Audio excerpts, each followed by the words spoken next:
Welcome into the Young Dad Podcast. Whether you're outside grilling, changing dirty diapers, or maybe, just maybe, you got a moment to sit back, relax, and listen to your favorite podcast. Whatever you're at, whatever you're doing, thanks for tuning in and thanks for being here. Today, my guest is Lane, a dad, professor, and author of the memoir A Family Maybe, which tells a powerful story of how he and his partner, Jonathan, became a family through the foster care system while fighting for equality as gay parents in pre marriage equality America. Lane is one of the first openly gay dads in the US to foster and adopt, and his story is about more than paperwork and parenting. It's about love, identity, resilience, and how we protect what matters most. So, with that, buckle up. It's going to be a new perspective coming to the show today, something we've never talked about on the podcast before, a story like Lane's. So it's awesome that we get to share new ideas and different perspectives. So with that, make sure you grab a juice box, grab a snack, and let's jump in and welcome Lane to the show. Lane, welcome. I'm glad to be here. Thank you for bringing me on. I'm excited. I'm excited to have you. So as I understand it, you and your husband were going through the foster care system and you Yeah, adopted your girls, and there's a lot of different elements here. There's a lot of moving pieces that I want to touch on, but take us through the sure. story a little bit about how it all happened and everything. Yeah. Jay, I love how you introduced me as one of the first gay parents in America. I really, we really weren't, but No. we were part of the first generation of out gay parents. You know, we weren't the only one. There were probably thousands of us all around the Oh, country, tons. but we were the first generation of out parents. I would say that prior to, I would say, mid 1990s, late 1990s, if there was a child in a gay household, that child would have probably almost 100% would have been the child of a previous marriage. So there'd be like shared custody, divorce, all that. However, it was really in the 1990s, late 1990s, that some states, not all, but some states began to open their foster systems to gay individuals and couples like us. And that's when, and so at that point, gay parenting became a kind of a conscious choice, of, family building. It was not a byproduct of a previous straight relationship. It became really something of a family. I can actually read a little bit from my book of the chapter, which is called Pathways to Parenthood, which I think might be exactly what you were just asking me about. So I'll just read a little bit, not just maybe a page or two. My earliest knowledge about gay parenting comes from a once very popular magazine, Newsweek. I think now it's gone, actually, isn't it? This week, I'll check. You continue. Anyways, we'll see. Anyway, so it was once very popular. Back in 1996, working a student job at Stanford News Service, I picked up a glossy issue from a stack of magazines that came in, intrigued by the cover blurb, Gay Families Come Out. Those were different times for gay people in America. While the decades of criminal persecution had largely ended, full equality was still years away. Just 2 months before the article got published, President Clinton signed into law the Defense of Marriage Act, DOMA, prohibiting federal recognition of same-sex unions. The Newsweek's 5-page feature, complete with a star interview, Melissa Etheridge and her partner, and a normalizing the kids are right narrative of a daughter of a gay mom, gave the reader the true lay of the land. 1996, only 13 states allowed lesbian women and gay men to adopt. California, my home state, along with Ohio and some New England states, was colored the highly tolerant green on the map accompanying the article. Quote, even then, the writers noted, usually only one partner is a parent of record, leaving the other in legal limbo. Courts allowed adoptions by a second parent in some of those states, although the law is still in flux. End of quote. Flux characterized the state of being a gay parent.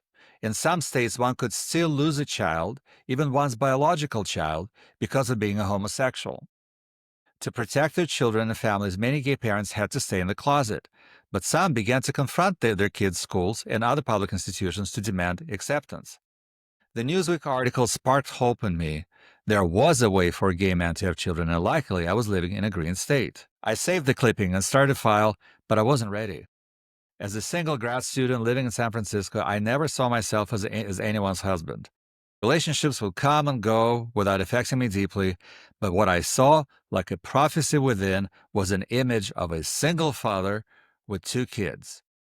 Entering the adoption process years later was simply following my inner path. I knew I would never be fulfilled if I didn't have kids.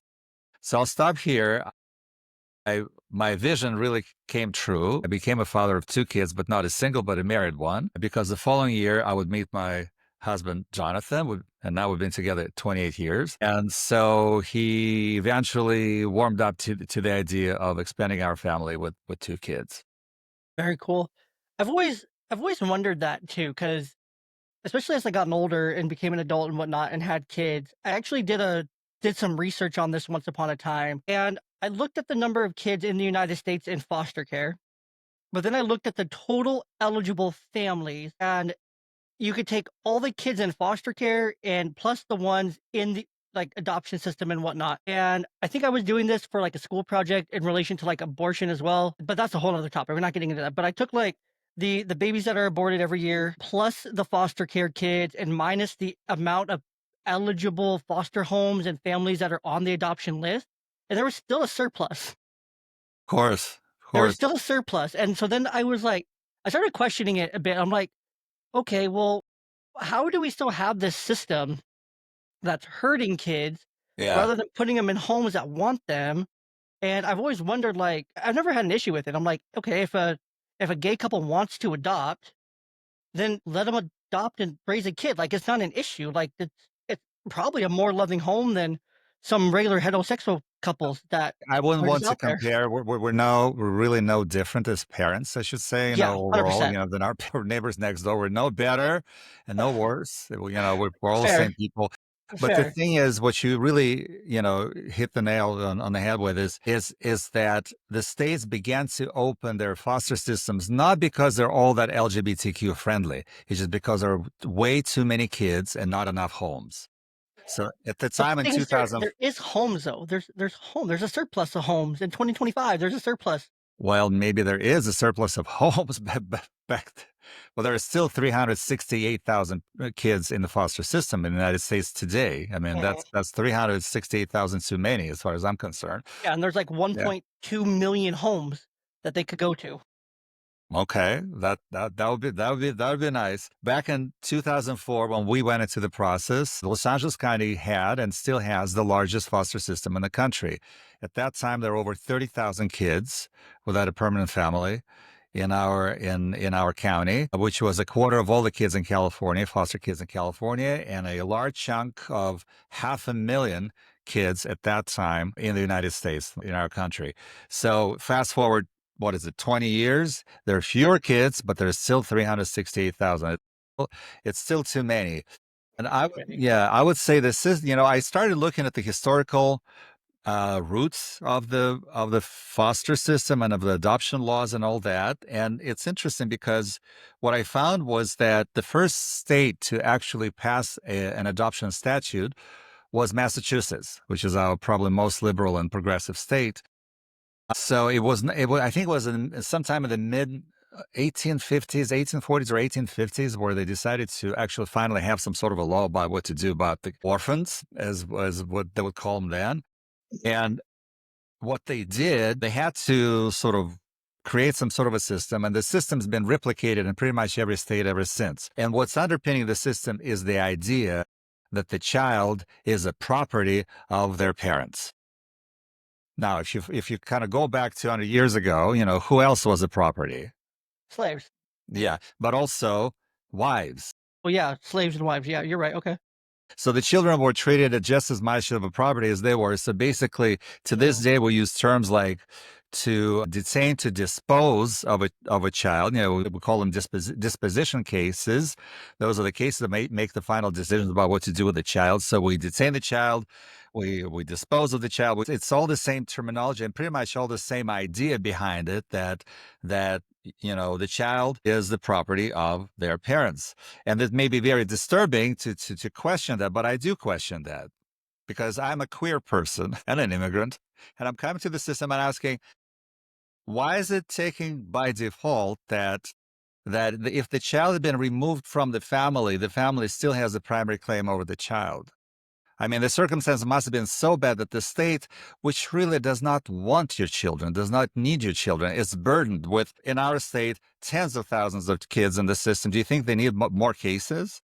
But if they have to remove it, then why is it that this takes precedence above all? Because what I see, and what we experience, and to some degree, my book is a testimony to that, is that in many cases it's not possible for the child to go home. And Yeah. so instead of prolonging the limbo, the purgatory, the trauma, it should be really fast forwarded to the alternative track, which would be adoption. But Yeah. this is not. That's the idea. That's actually, there are federal laws which support that idea. But in reality, Too it's all simple of a about solution. return the property. Mhm. So Yeah. that's what we experience. Yeah. No, that it's interesting that you bring that up because I'm thinking about it and I've seen it play through that system, and it's not always what's best for the child. It's what's best for the parents, or just what's best to unburden the system. But then a lot of times these kids just get trapped in the cycle of going from, with the parents relapse, kids back in the system, and they're with the grandparents. Well, there might be some older siblings already there. Yeah, or something like that, right? Now they're somewhere with someone and they're not necessarily better off, or being taken care of, and now they're just in this limbo until the kid turns 18, and then the state can just, wash their hands of it and say, now we'll still give you insurance and we'll still give you, some resources and whatnot, and to go to college, things like that, but we're not addressing any of What the traumatic experience that may have Yes, I happened mean, along the let's way. look at it from the child's perspective. It's their life, it's their childhood that's been sort of wasted in this limbo with Mhm. all kinds of attachment issues, with all kinds of traumas from being going from place to place, and ultimately no real network to support them once they become adults. Yep, You and have then to rely they on the fall state, into the and state. we know the kind of social programs we have here.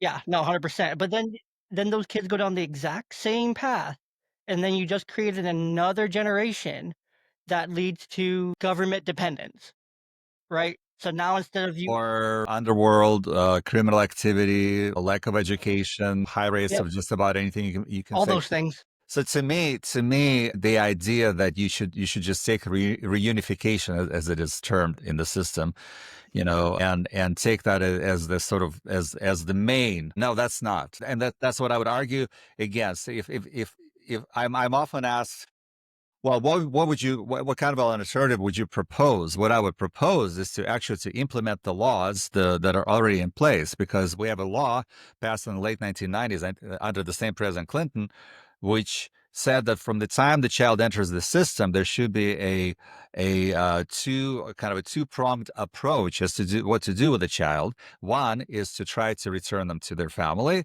and two is to set them up for the adoption track, or whatever, the long-term foster care, or adoption. What's happened, or what happened in our situation, what I witnessed, because my book is a testimony. It's not a social studies. It's not, I'm not, I'm just telling you, this is what it's like when you try to go through the system, and that's what you can experience when I things hear go you. wrong. But what we experienced, unfortunately, over the course of several years, is that the system was completely focused on returning the children to the parents who were not capable of taking care of them. That's the bottom line. Yeah, no, I don't disagree with you at all, because that's exactly what it is. So, I guess when it comes to some of the language, like reunification or any of the other language that they use in these cases now, you feel it takes away from the child, it takes away from their care, it takes away from their well-being at all?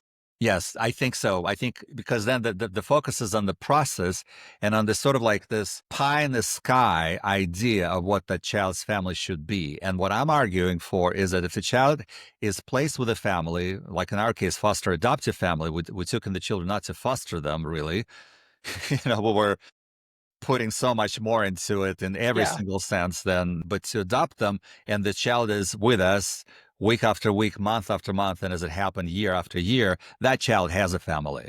I'm sorry, this is absolutely. the real family. This is a 24/7 family, not something that you would rather see instead. And that's what I would argue for. And as you will read my book, you will see what kind of a what kind of obstacles the system puts up in order, in order for that not to happen, and try to serve this vision of the family that it really does not exist at the expense of the family that exists, at the expense of almost trying to break it up. And this is why my book is called The Family Maybe, because we came to that Absolutely. point quite a few times. So what obstacles are in place then? Because we have the language that favors that. We have a system that favors maybe not the best parents in every situation, but what other obstacles are really out there? Okay. Well, of the things that we experienced firsthand was Absolutely. that one is that we were not, we, the 24/7 24/7 parents, around the clock parents, of these kids, were not allowed to be part of the case. How? How? But you have the best information. We weren't, because the case in the court, you have the judge, presiding judge, you have the birth parents with their legal counsel, each separate. You have the children's attorney representing the kids, and you have the county. Now, the county council represents the county. Their job is to make sure the county is not at fault over anything that they're doing. They're not concerned so much about the kids, but concerned about the county not being, sued. Let's just put it that way. Of all these people, the only people who actually met our kids were the birth parents. The judge, the children's attorney, the parents' attorney, the county council, in the entire 3-year ordeal, never actually met the children. To them, Wait, so our children, not even no, the attorney. How do you not even the represent? children's attorney. The children's attorney was obligated to send a representative twice a year to our home and report. And everything that was taking place that was based on reports in the files. Okay, so we're talking about the files. So you've got this file. This is one child. There's another file. There are hundreds of files lying because and they're all being adjudicated. All being adjudicated. Do you think this is real people? No, they're just they're paid people. They're paid professionals. They're there to do a No, job and go I'm home. talking about the kids, and the thing is, Oh, yeah, yes, the kids are very no, real. they're files. They're two-dimensional files with reports done by someone else for I got you someone now. else. I got you. So this is one layer of the way the system doesn't work. Another layer is that everyone has their agendas and biases and prejudices. In our case, I would say the strongest prejudice was not really against us being a gay couple. There was only one social worker where we experienced that. But the prejudice on behalf of the judge towards reunification. She was very much old school that kids go back to their parents. Oh, it wasn't really possible to do. No matter how many chances she kept giving them, she kept bending the laws like you wouldn't believe. You'll see how it would really play out in real life. No, I've seen it. I've But seen it she play out. had her very strong beliefs, very strong beliefs. So when we actually went into the courtroom with a private attorney asking to be to be given the de facto parent status, which would allow us to be in the courtroom, and it wouldn't take away from anybody's parental rights; they're still fully protected. But we would be able to be part of the case, to report to the court, to dispute what we see or what we hear. We were thrown out within minutes, Uh, and we weren't really allowed to come back until we were already in the adoptive stage. So this is another layer of personal biases and prejudices. The third layer, I would say, is that people change. There's a situation I describe in my book when we arrive at the courthouse for a very important hearing, and I come up to the children's attorney to speak to her about something, and she says, "Oh, I'm no longer in your case." I'm like, "What do you mean?" And so, well, I mean, I had too many cases. I had to pare it down a little. So someone else is taking it over, and here she is. So this new attorney is walking into a very complicated case, with multiple parents, two kids, two different cases, knowing nothing about it, and a very, very important court date and so people change, and I would say the final layer in all this, there was something else. Yes. Now, I'm very critical of the system, but I actually believe that everyone means well. There is no cabal out there trying to persecute and make these children suffer. They suffer because of the way it's set up, not because a social worker really wants the children to suffer or the judge. And what adds to that is that I did some research. Like I said, I looked up the number of cases that they're looking at, even the judge, who I'm so critical of in the book. In California, a children's court judge is supposed to have about 160 cases. They would have up to 600 cases. Any wonder that they really like they have very little knowledge of another file, another folder. But that takes away from them too, though, being able to properly understand the case in its totality, which isn't due process, though. That doesn't give the people their constitutional rights. Yes, I have to agree with you on that. Yeah, I I mean don't think, I that's mean, just what the it is. rights are observed, the laws are followed more or less. Yeah, Although they're there are a followed lot of little as a loopholes that I noticed that in those laws. there's a lot of loopholes, and that's how laws are set up, right? A lot of Yeah. them are set up for loopholes or like in Washington state, we have what's called RCWs, and then we have whack codes. So we have Okay. RCWs and whack codes, and I've sat in courtrooms before. I actually was going to bring up an example of what I've seen this in too. But I was working with a family once, and the mom she worked super hard. She did all of her drug like rehab programs. She did every program. She did everything and then some to get her kids back. She worked. She got a job. She got the housing. She got everything. She did everything she was supposed to and then some. She got active with the kids counseling program. She did everything and then some. She earned those kids back.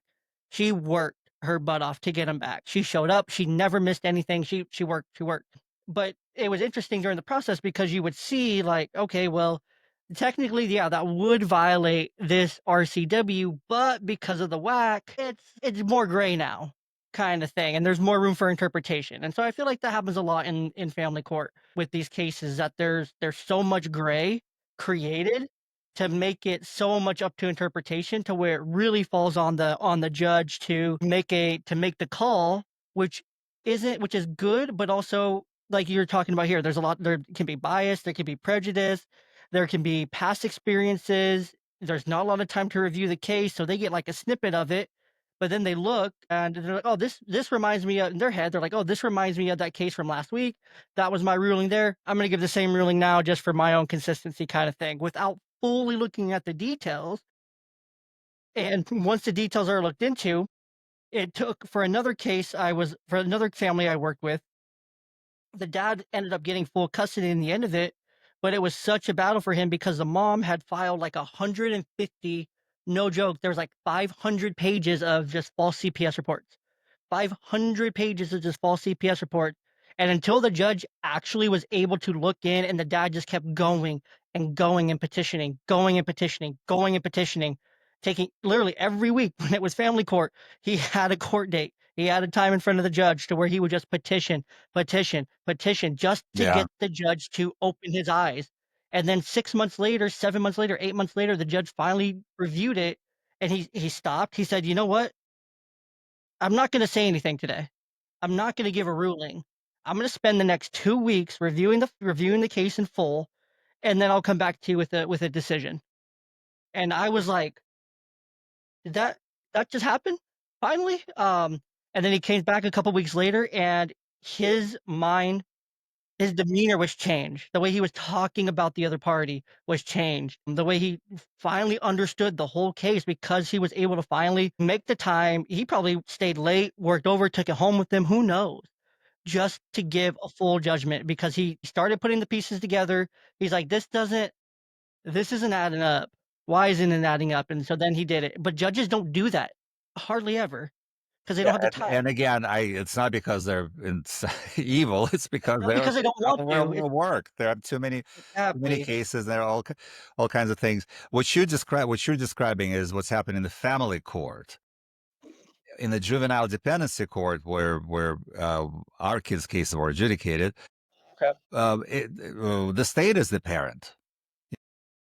Because the children were wards of the state, so it Mm. brings a whole other layer of protection, but also complexity into all this. Because one of the chapters of my book is called "When the County is the Parent," because it's very interesting to see it sort of trying to function as a parent through this collective of people involved. Yeah. Trying So to take us through that a little bit, if you would, if you could dive into that a little bit. you know I'll just kind of set aside like I'm going to go in a little aside, but it's not quite. That's It's in the fine. book.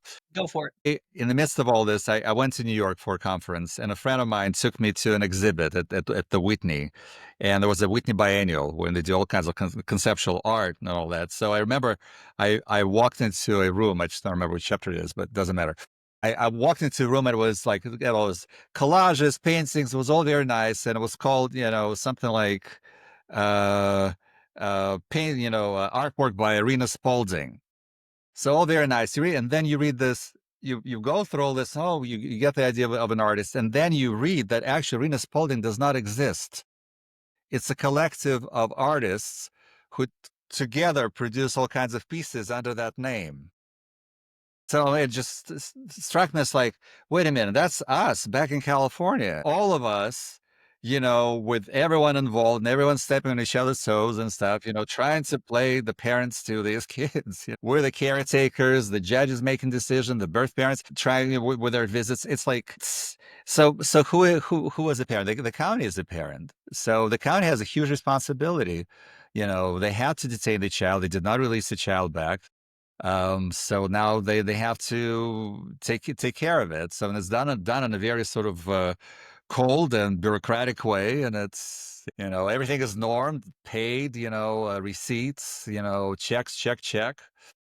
Fast forward 20 years, last year, L.A. Times ran an expose of uh parenting classes. What they discovered was that when the judge the judge gives an order to a birth parent saying, okay, you need to do this, and that. And let's say that includes the parenting classes. Turns out parenting classes are not in any way licensed, or like there's no oversight. Jay, maybe you should open a parenting class and start taking in the class. So, It's funny um, because you have to do the parenting classes for all sorts of situations. They want you to do them for right. reunification cases, they want you to do them in a divorce, but they give you, like, so many options, and I can't it speak for the state of Washington, but in the state of California, which is our largest state in the union, they weren't regulated. So but on the form it would be okay. Yeah, I completed 10. Oh yeah, you found it. is this the article? Oh my gosh, yeah, you found it right away. Yeah, yeah, right on, right on. I'm a millennial, I'm a good Googler. Yeah, and this is just, but Yeah, the parents will go to this. Some of them I'm sure are reputable, some of them probably not. But you get the you LA get a Times, pass. so Okay, I'm you get done. what you get. Yeah. I'm just reading through this real quick. The state does not ensure that parent education programs meet any sort of standard. Allows parents facing abuse allegations to take classes that experts have deemed low quality and cannot provide research evidence for half the program listed in the state funded database meant to act as a key tool for local officials to ensure child safety. Okay, so A key this tool to ensure child safety. and this goes back exactly to what we were talking about right towards the beginning, right? So how do we have you can Google it. I would invite everyone listening to Google it. I did all this research on ChatGPT. It'll take you 2 seconds. The amount of eligible foster homes in this foster systems, and then you read something like this, it just shows like, okay, where truly, and I have to ask the question, where does all the money go? All the money that funds the foster care system, all the money that funds these parenting classes, like I'd be curious to know who are all these state funded in the state funded database, who are they all connected to? Because I bet I'd like to go back to the idea of the collective parent, because everything you do as yeah, a parent, Jay, and as I do as a parent, if you start to subdivide those parenting tasks and responsibilities and give them to professionally licensed and trained people, that comes with an hourly rate. So yeah, everything from providing a home to psychological services to transportation to food, I mean, all of that costs. In the year that we went into the system, 2004, the budget, oh my gosh, I'm trying to remember. I think the budget of the Los Angeles County Department of Children and Family Services was 1.6 billion. This was over 20 years ago. I can only imagine what it is now. I know that the overall budget of the county I think, is in the trillions, but I'm not sure. But it was we just yeah, 1.6 billion back in 2004. So yeah, the costs are tremendous. The costs are tremendous, and I think those of us who are fiscally concerned would be concerned about, well, is this it's not like people are stealing the money. It's like, is this the best mechanism to spend that type of money for the sake of Yes, what exactly? Because I think we're still going back exactly, to the purpose. What's the purpose of this whole system? What's the if, is it exactly, because if the exactly, purpose is, if the primary purpose is the best interest of a child, then it's the child's interest that needs to be evaluated first, or exactly. birth parents, and then before adoptive parents. Like, it's about the child. It should be about the child, but it was never about the child in our story. As you Yeah, read it, it was never about the children. yeah. So the LA County DCFS operating budget Mhm. is around $3 billion today. Okay, it doubled in 20 years. Okay, with fewer kids, by the way. So again, doesn't that you say that, right? But listen to how that sounds. It doubled in 20 years with fewer kids now than there was 20 years ago. Like like you said, what is the purpose? What are they doing except for taking away opportunities from good families like you and your husband who really, really, really want to raise children, who want to experience that? Because I was just talking to a mentor of mine. He's like a second dad to me. We were just talking about all his kids who are rather close in age to myself. And we were talking, exchanging texts on Father's Day and talking about it. He's like, I think it's needed for every man to go through, parenting, because it's like it's the next piece of evolution. It's a key piece of human evolution kind of thing to where Well, it does that's something to that's you. interesting, because what you're talking about is parenting classes, and we did have to complete, like, I think 33 hours of 33.5 hours, if I remember correctly, of Yeah, parenting classes, and then as long as we were foster parents, we had to continue to take additional, like, 15 hours of classes yeah, a year. So it's like, but what I wanted to say, and those, are, by the way, were very helpful. I helped to raise my younger sister. That's why I wanted to adopt a girl or two girls, because it was something yeah. that I was But familiar with. I think there's so many other gay families out there like yourselves that don't get this opportunity because the system put so many barriers in place to make it why we have Well, I 300,000 children in it when it could honestly, be I 0. didn't mind being fingerprinted and ran the criminal check on me. It was Yeah. perfectly fine. Like, I don't think parenting the people classes who were wanna helpful. do it. Well, but I wanted to tell you is that the difference, again, like you said, I've never had a gay dad. The difference between a gay dad and a straight dad, Jay, is that gay parenting is always intentional. It's never an oops. It's never an afterthought. It's never like, You make a good point, Lane, you make a good point. so whichever way we grow our families, it's always planned. It's so I say in my book, it's always conceived in the mind. The child is conceived in the mind rather than in the Makes womb. sense. You That know, makes so sense. That makes a lot of so sense. in that sense, like with us, we planned. We took us, I think, like a year to get certified, home studied the whole thing, and the amount of scrutiny that we were under, trying to be the perfect parents, as perfect as possibly be, but of course we're human, all, but still, as opposed to the very low bar set for birth parents, made me wonder exactly what you said. Like, no, I mean, why is it so? I mean, why are we held to such an impossibly high standard, and the birth parents to such a low standard? Do That you was, think that turns other families off from doing it? Like other gay couples, like possibly, or lesbian couples off or straight, from or many other straight couples, or or even individuals who want yeah, to adopt, straight and then they couples? send their kids back, because the system did not treat us any different because we were gay. Everybody was pretty Makes much sense. treated the same way. But I would say that but any, let's say a single straight guy, deciding to foster adopt a child or two, will be subject to the same scrutiny, and the same, and we were under the microscope. It was so intrusive. A social worker who's supposed to visit the child once a month, and she wouldn't come. And then on December 31st at 1 o'clock, she says, I'm in your neighborhood. I want to stop by. Like, this is like New Year's Eve. You want to stop by? And guess what we had to say? We had to say, yes, come on. Yeah, You sure. have to. You don't have a choice. We'll change everything just so you can stop by and put it that you saw the children for 5 minutes, and you can put in your report to the court. So it was so intrusive. It was so intrusive. Yeah. And it's like, okay, well, if that's the way you treat us, maybe you should treat everyone the same way. Why don't you go, like, from home to home and try to investigate every single thing that is being alleged about it? You know, It's like, yeah, it was just very interesting. Those this double standard. Yeah.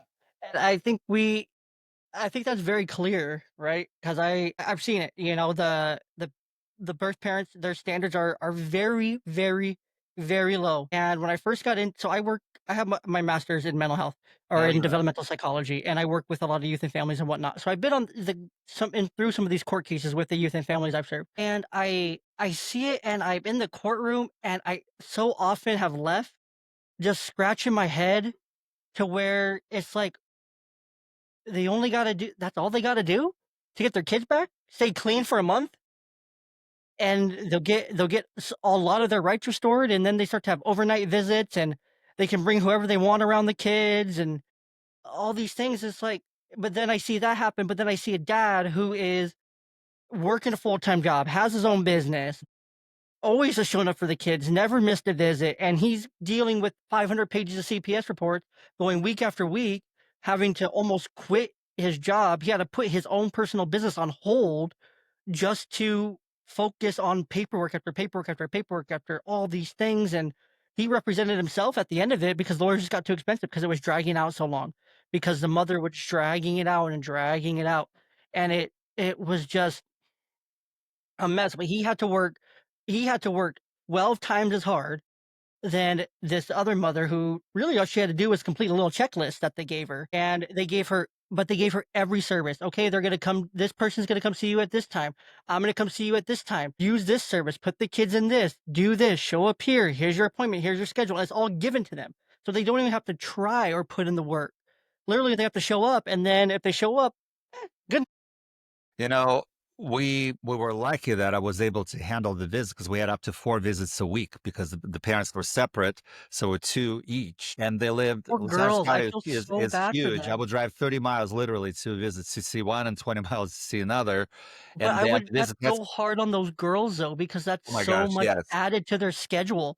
Like, I don't think that's talked about. yeah, Like, that's not talked about because they go to school, they go to school all day, they get home, as soon as you're doing that, you're driving yeah. 30, 40. Well, you're Well, in Southern California, so an hour at to the go time, 30 ours were miles. infants and toddlers, but it's if all of this had to happen, by the way, usually Monday through Thursday between like 10 and 3 or 10 and 4 because other people were coming. The birth parents were coming. The social worker who was supposed to report on us was coming from another corner of the county, and all this converging on some sort of a park where we're meeting.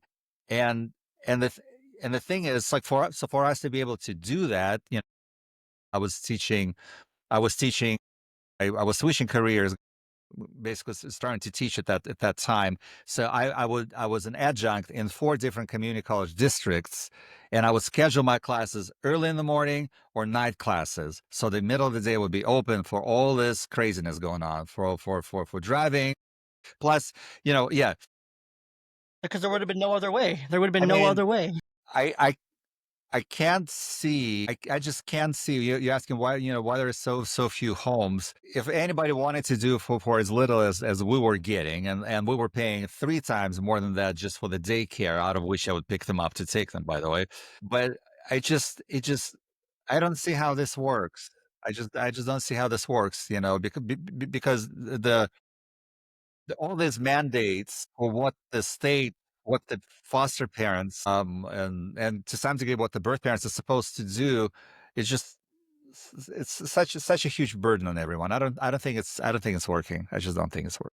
No, it's not. It's not. It doesn't work. That's why we still have 300, 400,000 kids in foster care, right? And they're still there, they're still stuck in the system, or they're going through this process day in, day out, wondering, "Oh, is today the day I'm gonna go back and live with mom? But is tomorrow the day I'm gonna get picked up? Are they gonna come take me tonight? Or what's gonna happen?" kind of thing, and just living Or in I'm this going to bounce to another unknown. foster home and another foster home. I'm acting out. They don't want me here. They give the county notice, and off he goes. To the next one. Yeah, that's the reality. New school, new everything. Yeah, and then you come in as the kid and you're stigmatized, and, like, it's the system doesn't work for the kid, right? The system does not work for the kids. But again, it goes back to what you said. The system is set up for what's most convenient for the system, not what is in the true best interest of the child. Yeah. I mean, When you you didn't say were that directly, but that's I'm interpreting it that. when you were describing what you saw in the family court and the low bar set, what I hear in that is two agendas. One is to reunify, so the birth parents to the child to basically are more important than than the well-being of the child. And the second one is the state trying to basically push them out of the system. There are too many of you. You're too expensive. We can't handle this. Just take them back, please. So yeah, yeah, yeah, yeah. And So, adoption, as in our case, is an option. But those options, by the way, begin to dwindle down as the child gets older, if the child has mhm, medical issues, and if it's a sibling set. If one, two, but what about if it's five? Because the same birth parent went on to produce more and more and more. I mean, I can tell you stories, not our personal, but of something, to that effect. But random question here though. This is really random. While you had them and you were going through the foster to adopt process, were you guys allowed this you don't have to answer this, just a random question. Were you guys allowed to claim them? Like, for tax reasons? well, it was very interesting. You have to realize Alright, that was no, no, no. really I'll be random. happy to answer because it kind of it illustrates the secondary point of my book, which is the first generation of our gay parents as being part of the fight for equal rights during those years. Because you have to We didn't realize even we haven't that even talked about that at all yeah, because that they're you guys didn't that sounds bad when you say "you guys," but gay cou sorry, sorry, but we there were not wasn't equal. we were nothing to each other in the eyes of the federal government, and we were domestic partners with very limited set of rights in the state of California, and all the way till the adoption of the kids. So when we adopted the kids, we adopted them. This how absurd the whole situation was. We were two single men adopting two related children because our kids are sisters. Two single individuals adopting two related children. Strangely enough, with that actually came some tax benefits because we could claim each of them as a head of household because we each of the head of household. True, true, However, true. once we got married in 2008, the state of California finally allowed same-sex marriage, and we got married. And it lasted only 5 months because, well, our marriage lasted after that too. But 5 months later, same-sex marriage was outlawed in California through a proposition, the so-called Prop 8. So from November 2008 until 2015, there was no same-sex marriage, and there were 18,000 married couples like us stuck in a limbo where we were married in the state, and we were no one still to the federal government, and our taxes were a complete mess because we had to file what was called phantom taxes. We had this stellar accountant who was filing, basically as if we're married for the state and as if we're single for the federal. In the end, we got audited.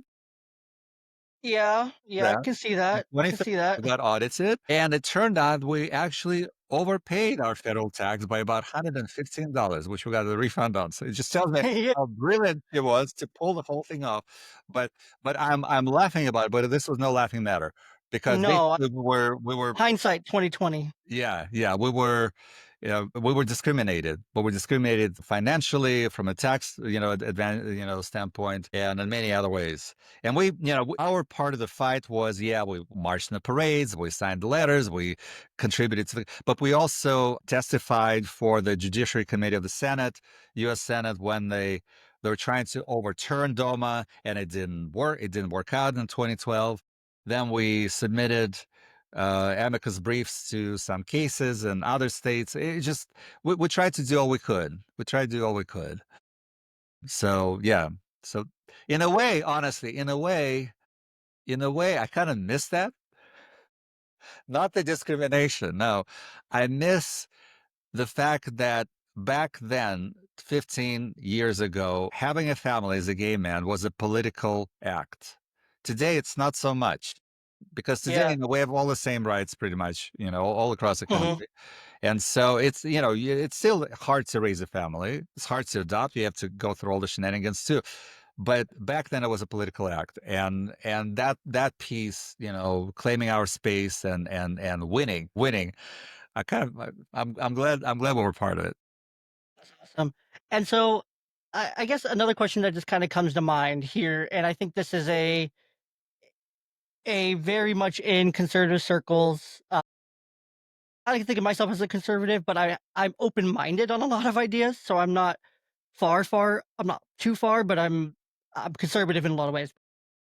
One thing I've heard or I used to hear because I was a teenager in California during Prop 8, uh, during this battle. Yeah. I was in high school. I was in high school during it, towards the end of it, and then in my college days. So I remember when Prop 8 was, uh, when it was everything was said and done in 2015. I remember that. But one thing I remember hearing, especially in church circles and whatnot, was that, gay parents raise gay kids. So, did you raise 2 gay girls? Actually, no. Both daughters have boyfriends, and I guess they got this really good taste in men from us. I love that. No, But it's no, just it like it would honestly, it would have been fine, but they just happen to be who they are. I mean, and who they are is from what we've seen so far is heterosexual. so You know, would you say that I mean, you obviously can really only speak from your experience, but other gay couples that are raising kids, are gay couples pushing their own beliefs and their own, what is it, sexual orientation onto kids, or well, I is don't that think just you something can, you that's can really kinda push blown up a in sexual media? orientation. I'm yet to meet a straight gay guy who wanted to become gay just because or he was his parents wanted him to really become gay. No, I it's in general the LGBTQ community as a community we tend to be more liberal and more open minded and more accepting, partially because of the way we've been treated ourselves. Understandable. So with that in mind, I think we're. But I would tell you, Jay, that I've actually spoken on some very conservative shows, and what I found is that this whole divide. I mean, unfortunately, it's only gotten worse in the last few years, but Oh my god. I don't support that divide because I'm a liberal, and I support certain causes. I vote certain way, Right. And we're having a great conversation right But now, being 2 but very the thing different is, people. as you can see right here, we have a lot of issues that concern both people on the left and then the center and on the right. And I think Mhm. until we actually, instead of trying to boycott each other and then sit on one side of the aisle, I think we should reach across the aisle. And I think it's precious to really try to have a conversation and maybe compromise or maybe come up with something completely new. But that will not happen without a conversation. That will not happen without a dialogue. And so I dislike the way things have been recently, where everybody's supposed to go into a little corner and just, if you're this, you just that. If you're this, that.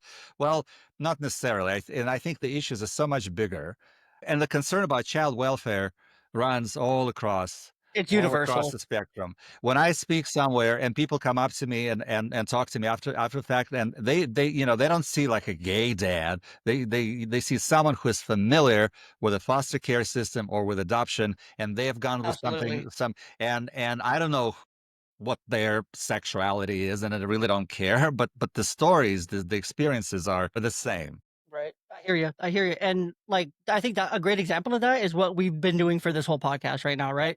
Like, I'm a heterosexual conservative man, right? And I mean, you didn't say it, but you're a gay or queer liberal man. Sure. We're very different just with that alone. But we're having a conversation over something important. But that's the one thing that will never happen in the state capital of California, in the state capital of Washington, in the United States capital of Washington D.C. Two people very much like us that care very much about this one singular issue will never start the conversation. Yeah. We'll never look across the aisle at each other. If we're both politicians in DC, which pray to God neither of us ever will be, we look across the aisle at each other, there will be a predetermined amount of hate that we're supposed to have for each other. Any idea that I bring up, you're gonna hate. Any idea that you bring up, I'm supposed to hate. Even though you may really like my idea, or I may really like your idea, but we're never gonna have a further dialogue on it because we're not supposed to. Yeah, I think there's a lot of stereotypes and certain expectations of how people are supposed to act because of who they are, where they came from, or what their race or ethnicity or age, whatever. I think people are much more complex. I think they're much smarter. They're much smarter than that, and I think that on the individual level, People support some issues, and they may also agree with some issues across the aisle as well. I think we're more But they're too afraid to speak out because they'll be seen as, "Oh, you just this or you just that." Yeah. To me, honestly, because I mean, I'm slightly old, I'm a little older than you are. I'm more like the child of the '90s, where it was like global village and everybody bring everything in, and like like mhm. you were asking me about our It was more interracial, community based. It was more intercultural community based. families, to be like, "Oh yeah, let's just keep adding on," like and maybe something new will come out of this, something new and vibrant, that and it's that whole ethos is so different from the way things are now. You're supposed to like follow a very sort of narrow line as to who you should be and how you should be, or the other. So this, yeah. So I'm glad you brought me on. I'm glad I have this opportunity to It's always speak to fun. you, and because I would like stories like ours to get out there, and I would like your story to get to the people that I socialize with. Absolutely, because we have the same idea. We want the same things. We can both recognize at the end of the day, the system sucks. It's failing these kids. It's not for their best interest, and it needs reform. Yes, At the end of the yes. day, I'm sure yeah, I agree 100% on that. and we agree on ideas on how to fix it too. And that's all it really takes is just having a simple conversation. I'm not judging you. I don't care that you're gay. It doesn't affect me at all. You don't care that I'm straight. It doesn't affect you at all.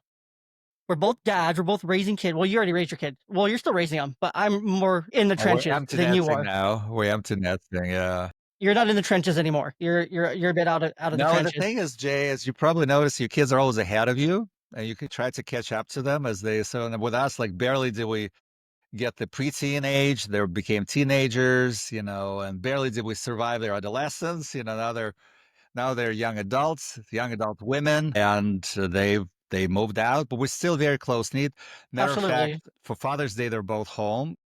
Our Aw, younger daughter goes to school. She's at UC Santa Barbara, and our older daughter is living in downtown LA, works at a theme park, and so we're still very much a kind of closely knit family. We text, we sometimes FaceTime, and we definitely see each other quite a bit.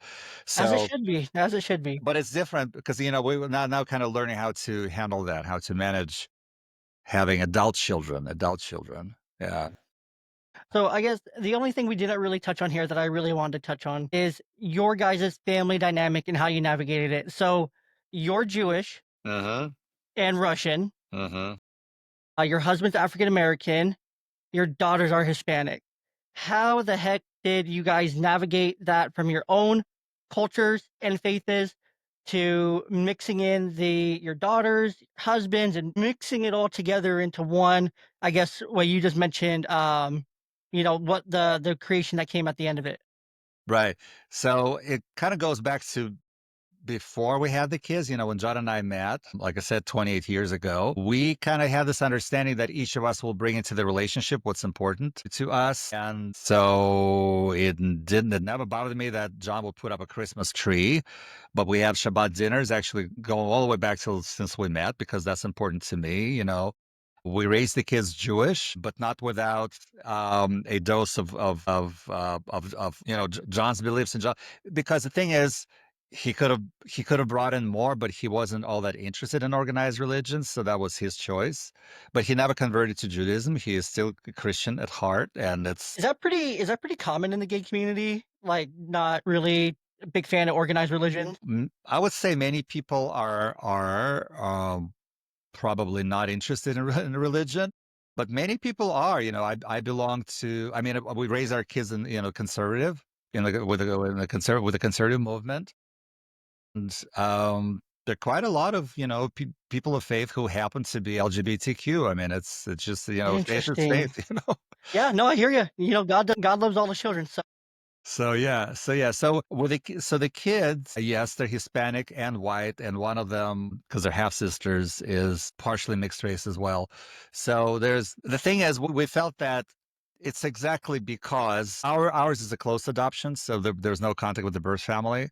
oh, okay. That's how it happened in the court. So their cultural, I mean, not cultural, their family roots have been cut, and so I always use this metaphor of grafting them onto our family trees.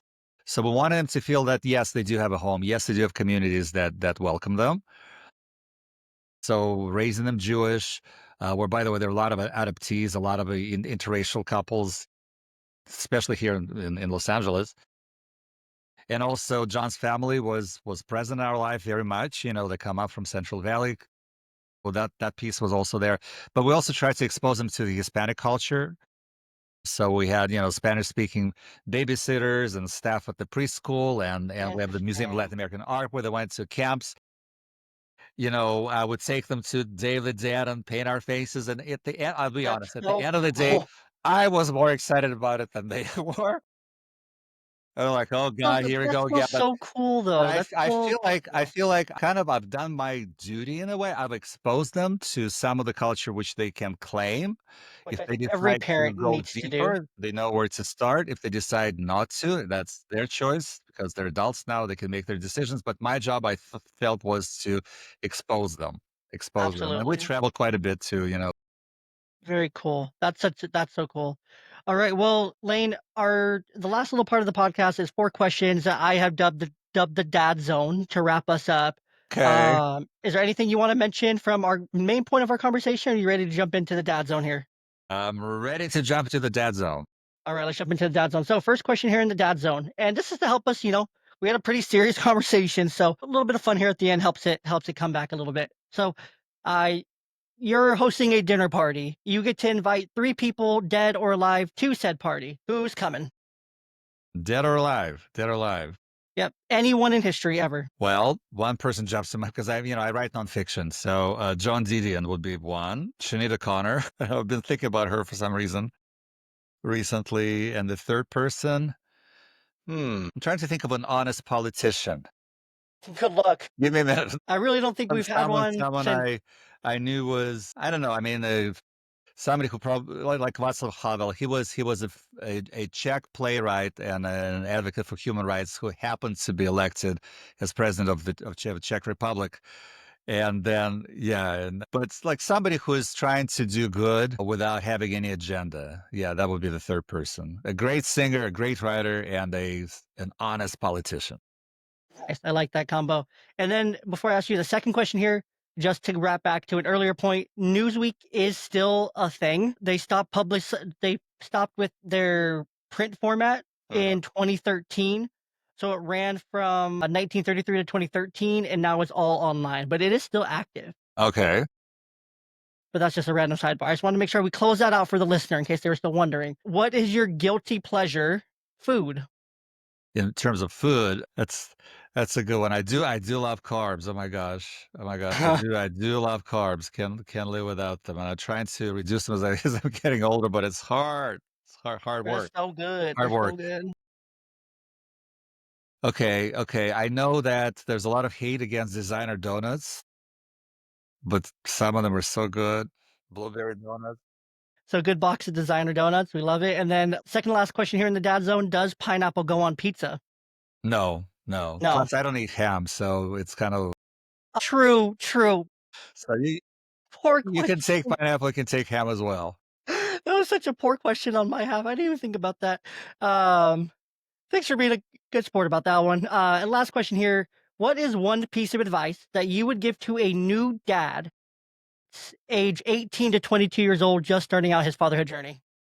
I think the most important lesson that I learned from my journey as a father is to keep an eye on your partner. And that might be surprising to you, but I believe, and it worked for us, maybe not for everyone, but it worked for us that the centerpiece of a family is if you're in a relationship, it's you and your spouse, significant other, whatever you call them, partner. That's where the family begins. This is the basis of a family. So don't take them for granted. Don't take them for granted. Love them, give them more, love them more. Don't expect much back. And so basically keep an eye on your partner. I love that. I love that. Because I've seen so many couples splitting up over, and as they're raising kids, and I believe that you should be there when you start the kids. When by the time they become adults, you should still be together. So I say that's probably the most important thing. Love that. I love that. Well, Lane, thank you so much for the time today. It's Thank you, been a great, thank you. great conversation. Thank you for reminding us that fatherhood is less about the labels and more about the love. and Absolutely. that the fight for our families can also be the deepest expression of a connection.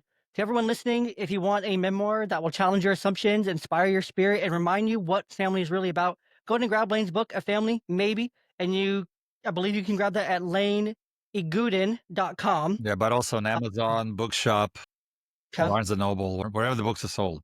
Our books are sold, and I'll link it in the show notes for you guys.